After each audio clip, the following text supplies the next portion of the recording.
fungsi pemilihan atau bisa juga disebut dengan struktur if.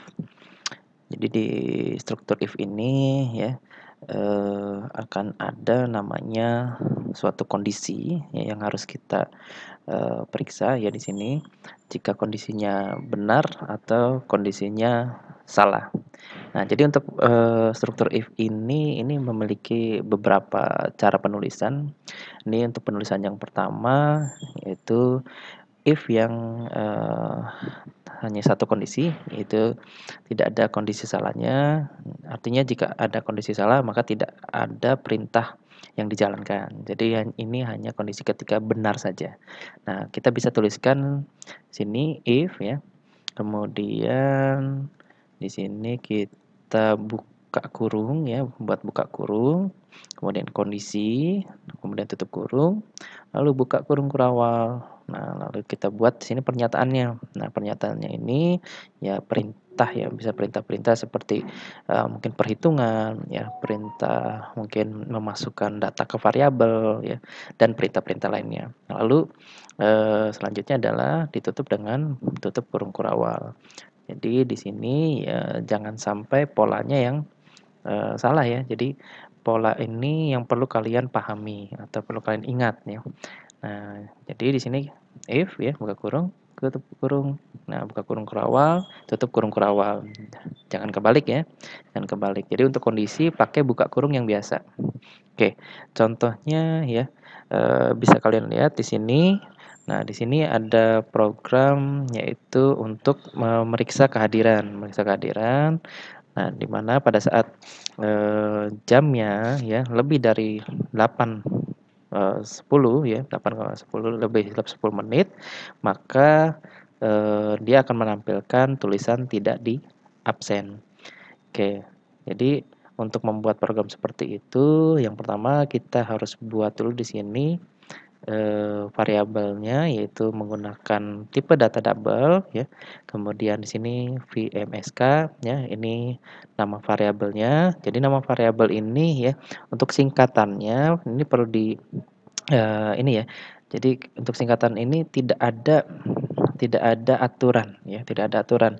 Jadi untuk menyingkatnya bebas ya, terserah kalian menyingkatnya seperti apa. Saya kan di sini menyingkat dari variabel MSK ini kan masuk ya, variabel masuk. Nah, saya singkat menjadi VMSK. Mau kalian singkat variabelnya saja V, kemudian masuknya kalian panjangkan itu boleh saja ya. Jadi tidak ada aturan. Yang penting tidak dimulai dengan angka dan tidak menggunakan spasi.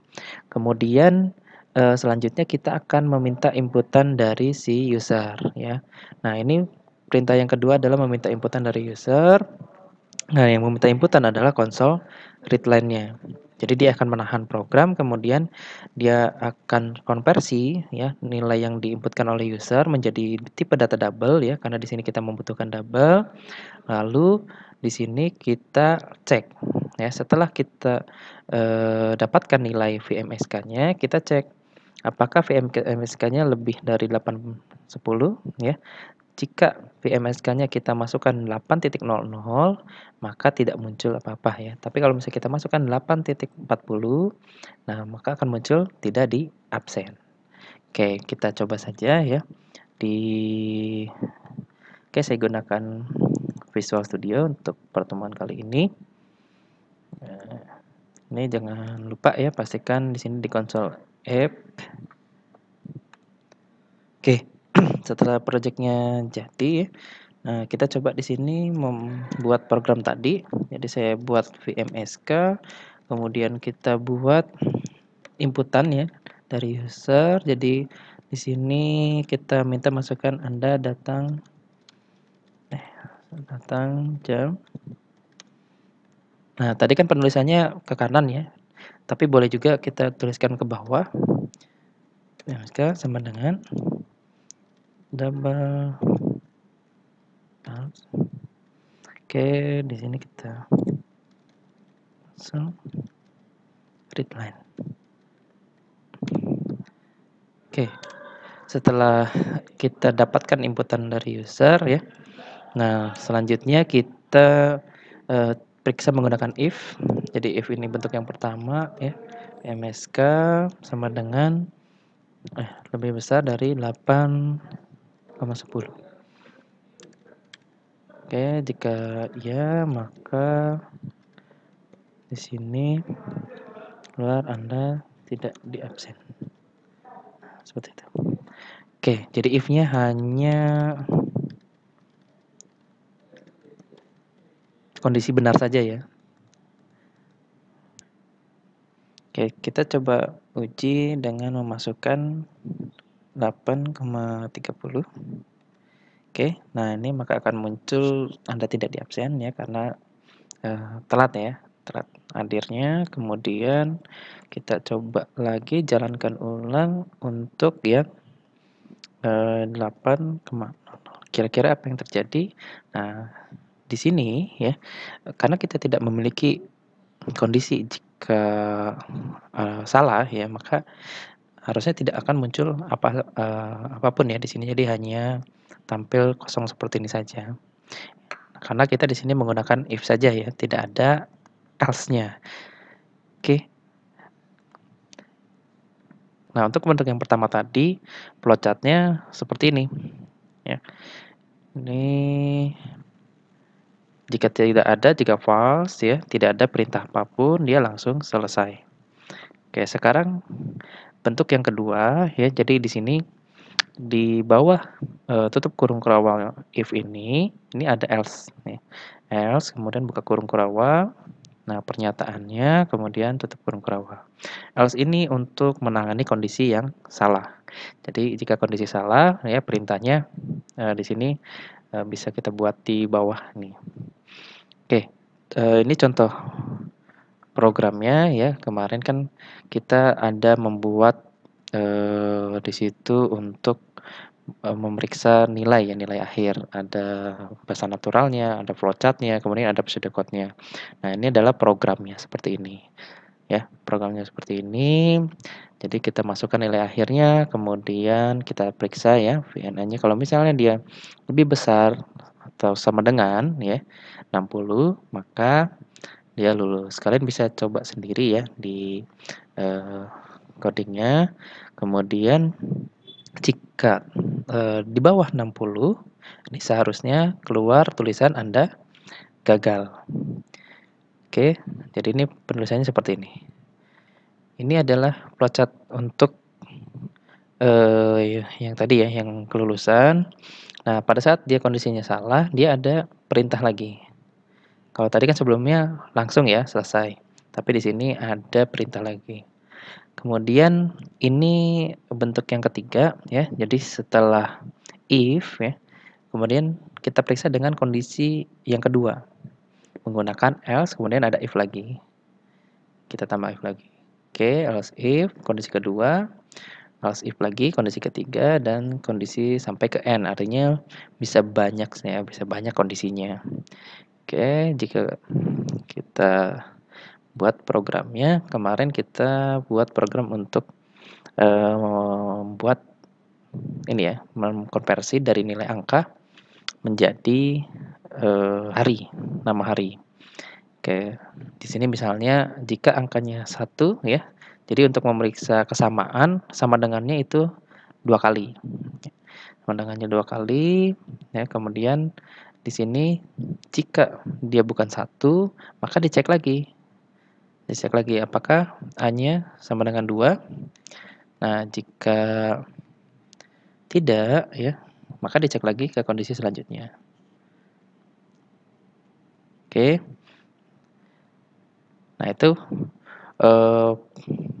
contoh yang kemarin ya pernah kita buat. Nah, ini adalah flowchart-nya. Flowchart-nya bisa kalian lihat ya. Sini. Nah, di kondisi false ini kondisi terakhir ya, kondisi false-nya itu tidak ada perintah. Nah, untuk penulisan yang keempat di situ ada if, kemudian else if, terakhirnya kemudian ada else lagi. Oke, jadi di sini dicek ya jika kondisi salah. Nah, else if juga mengecek lagi kondisi kedua. Nah, jika tidak memenuhi semua kondisi di atas, maka dia akan menjalankan perintah yang ada di else terakhir. Ini contoh programnya ya. Nah, jadi tinggal ditambahkan saja di bawahnya jika, tidak ada kondisi yang terpenuhi, maka akan muncul tulisan salah angkanya ya. Jadi ini adalah kondisi yang paling akhir ya, paling akhir. Oke. Nah, untuk lebih jelasnya di sini ada daftar operator pembanding ya. Daftar operator pembanding. Jadi di sini ada operator yang pertama yaitu lebih besar dari. Nah, ini contoh penggunaannya. Jadi di sini kalau misalnya 5 dibandingkan ya, lebih besar dari 4, maka hasilnya benar. Nah, di sini ada 7 ya, lebih besar dari 7, maka hasilnya salah ya, karena 7 itu sama dengan 7. Oke, kemudian ini lebih kecil dari. Nah, ini lebih kecil dari, ini contohnya juga ya. Nah, di sini ada lebih besar sama dengan. Lebih besar dari sama dengan ya, artinya jika angkanya sama itu masih benar. Nah, jika lebih besar maka nilainya juga benar ya. Dia akan menghasilkan kondisi salah jika kondisinya yaitu lebih kecil. Oke, nah ini kebalikannya ya, lebih kecil dari sama dengan. Kemudian untuk yang sama dengan ya, untuk operator pembandingnya itu sama dengannya 2 kali. Ya di sini 3 sama dengan 3, maka hasilnya benar. Jika tidak sama dengan ya, artinya di sini kondisinya salah jika nilainya sama ya. Nilainya sama. Nah, 5 dibandingkan dengan 5. Maka ya kalau misalnya kita gunakan operator tidak sama dengan, dia hasilnya menjadi salah. Oke. Nah, ini operator pembandingnya ya. Kalian pelajari dan sering dicoba-coba saja ya, sering-sering latihan. Saya yakin nanti akan mudah mengingatnya. Oke. Ini boleh ya latihannya kalian coba. Kalian buat program ini ya. Nah, ini tidak perlu dikumpul ya. Kalian latihan aja di rumah ya. Nah, kalau misalnya ada yang mau ditanyakan atau ada kendala, boleh kalian hubungi saya ya, bisa melalui Edmodo ataupun bisa melalui WhatsApp. Oke, untuk pertemuan kali ini saya rasa cukup sampai di sini ya. Terima kasih. Assalamualaikum warahmatullahi wabarakatuh.